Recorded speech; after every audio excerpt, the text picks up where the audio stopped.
Le 2025 restera gravé à jamais dans l'histoire du football. Ousmane Dembélé, ce joueur tant critiqué, si souvent blessé, parfois oublié, a fait taire tout le monde en remportant le Ballon d'Or 2025. Mais une question brûle toutes les lèvres, combien rapporte réellement un Ballon d'Or à son vainqueur? Beaucoup pensent qu'il s'agit seulement d'un trophée doré, estimé à quelques milliers d'euros. Mais la vérité est bien différente. Derrière cette victoire se cache un véritable pactole, des primes secrètes, et des bonus inimaginables négociés dans les coulisses. Alors restez bien jusqu'à la fin de la vidéo, car vous allez découvrir la somme astronomique que Dembélé va encaisser grâce à ce Ballon d'Or. Vous risquez d'être surpris. Avant d'entrer dans le vif du sujet, prenez juste 2 secondes pour vous abonner et aimer la vidéo afin de ne rien manquer des révélations sur vos stars préférées. Maintenant, allons-y.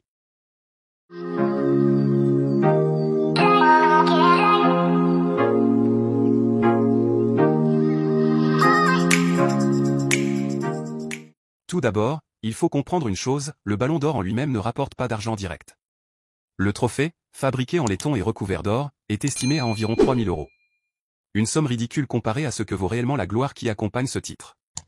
Alors, comment ce Ballon d'Or se transforme-t-il en millions? C'est là que tout devient intéressant. La plupart des grands clubs prévoient dans leur contrat des clauses spéciales en cas de victoire au Ballon d'Or. Cristiano Ronaldo avait négocié jusqu'à 4 millions d'euros de bonus avec son sponsor. Karim Benzema, lors de son sacre, touchait 2 millions d'euros grâce à une clause dans son contrat avec le Real Madrid. Vinicius Junior, lui, a prévu 1 million d'euros de bonus en cas de Ballon d'Or. Alors imaginez Ousmane Dembélé, star du PSG et Ballon d'Or 2025, il pourrait recevoir une prime de 2 à 3 millions d'euros rien que de son club. Une récompense directe pour son exploit historique. Mais ce n'est pas tout. Les sponsors jouent un rôle énorme. Nike, Adidas, Puma, ces géants savent qu'associer leur image au Ballon d'Or crée un impact mondial. Dans le cas de Dembélé, ces sponsors pourraient lui offrir des contrats publicitaires réévalués, avec des primes spéciales allant jusqu'à 5 millions d'euros supplémentaires.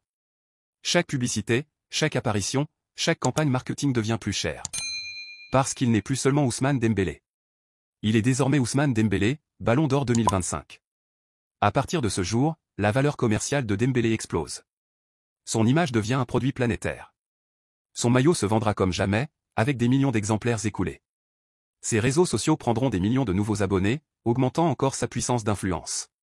Et chaque sponsor voudra son visage pour représenter son produit. Tout cela se chiffre en dizaines de millions d'euros sur les années à venir. Mais au-delà des millions, il y a aussi le prestige. Le Ballon d'Or, c'est une légende gravée à jamais dans l'histoire du football.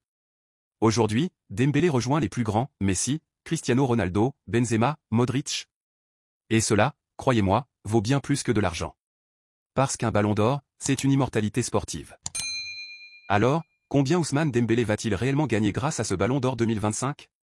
Si l'on additionne les primes du PSG, les sponsors, les contrats publicitaires et l'explosion de sa notoriété, on parle facilement de plus de 10 millions d'euros supplémentaires dans les mois à venir. Et ce n'est qu'un début. Ce Ballon d'Or va changer sa vie, son image et même l'histoire du football français. Alors, qu'en pensez-vous? Est-ce mérité? Dites-le moi en commentaire, j'attends vos réactions. Et surtout, abonnez-vous à la chaîne, activez la cloche et mettez un gros like pour ne rien manquer des prochaines révélations sur vos joueurs préférés. Parce que ce n'est que le début, et croyez-moi, la suite sera encore plus incroyable.